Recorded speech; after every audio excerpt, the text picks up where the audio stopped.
आज भारताच्या स्वातंत्र्य दिनी लाल किल्ल्यावरून भारताचे पंतप्रधान नरेंद्र मोदी यांनी जीएसटी संदर्भात एक मोठी घोषणा केली। भारतीय स्वातंत्र्य दिनानिमित्त दिल्लीच्या लाल किल्ल्यावरून पंतप्रधान नरेंद्र मोदी यांनी देशाला संबोधित केलं।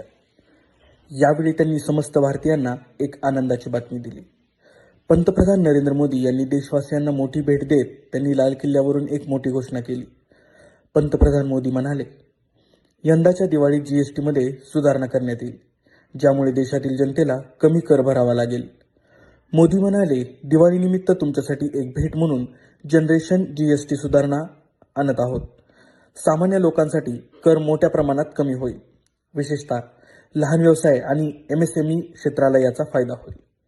यामुळे दैनंदिन वापरांच्या वस्तूंमध्ये देखील किमती कमी होतील आणि यातून अर्थव्यवस्थेला एक नवी चालना मिळण्यास मदत होईल। दरम्यान गेल्या 8 वर्षात जीएसटीमध्ये मोठी सुधारणा करण्यात आली आहे।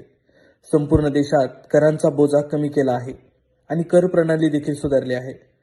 8 वर्षानंतर त्याचा आढावा घेणे हीच काळाची गरज आहे। यासाठी एक उच्चाधिकार समिती स्थापन करून त्याचा आढावा घेण्यात येईल आणि राज्यांशीही चर्चा केली जाईल।